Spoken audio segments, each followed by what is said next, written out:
আমরা যখন আসছিলাম একজন নিশোকে মজা করে বলছিল যে ভাই কই যাচ্ছেন, দাগির তো টিকিট নাই। তো জায়েন না, দাগির টিকিট নাই। তো এটাই তো আসলে ভালো লাগার মতো একটা বিষয়। আমি আপনাদেরকে আগেও বলেছিলাম যে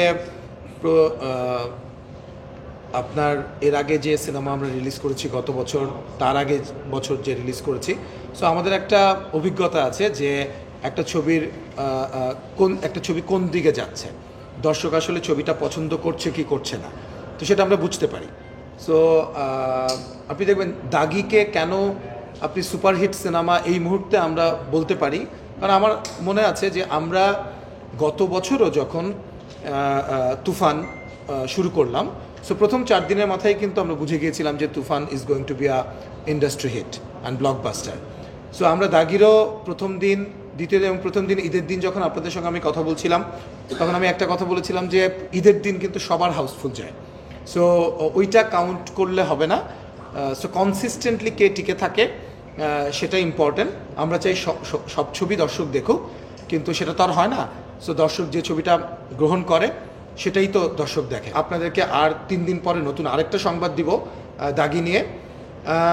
দাগি যে একটা শক্ত অবস্থান করে নিয়েছে, এবং ওই একই ঘটনা ঘটলো যেটা আমরা 2 বছর আগে দেখেছি সুরঙ্গ এবং প্রিয়তমা হেড টু হেড। তো এবারও কিন্তু আপনারা দেখেছেন বরবাদ এবং দাগি head to head, either Borbaad or দাগি। তো সেটাই আমাদের ভালো লাগার জায়গা যে দর্শকরা ভালো সিনেমা গ্রহণ করছে এবং ডেসপারেটলি টিকিট খুঁজছে যে কবে দেখতে চায়। আলহামদুলিল্লাহ যে দাগি আমরা দেখতে পাবো কিনা, আমাদের পাশের সিনেমা হলে আসবে কিনা। আপনাদেরকে আমি আগেও বলেছি, এবার শাকিব ভাইয়ের 2টা সিনেমা রিলিজ হয়েছে, একটা হচ্ছে বরবাদ এবং আরেকটা অন্তরাত্মা।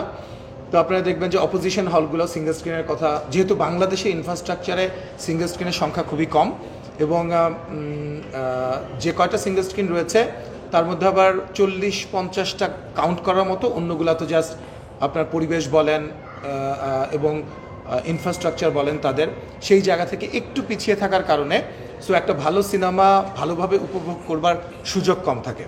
তো তারপরেও যেহেতু আমাদের বাংলাদেশে এই বাস্তবতা নিয়ে তো আমাদের এগিয়ে যেতে হয়, তো আমরা আপনাদেরকে আমি ঈদের প্রথম দিনই বলেছি ইনিশিয়ালি মাল্টিপ্লেক্সে তো ডেফিনেটলি দাগির দাপট থাকবে, এটা প্রথম দিনই বলে দিয়েছিলাম, সেটা প্রমাণও হয়ে গেল।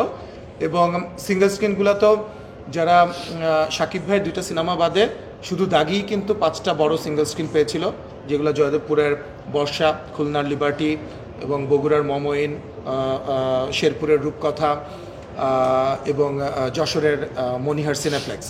তো ওগুলাতেও খুব ভালো চলছে। সো ন্যাচারালি প্রথম 2 সপ্তাহের জন্য যে কোনো সিঙ্গেল স্ক্রিনের মালিকরা একটা সিনেমা নেয়, তো তারপরে তো অফকোর্স সিনেমার মেরিটই বলে দিবে কোন সিনেমা কোথায় দর্শকরা দেখতে পাবে।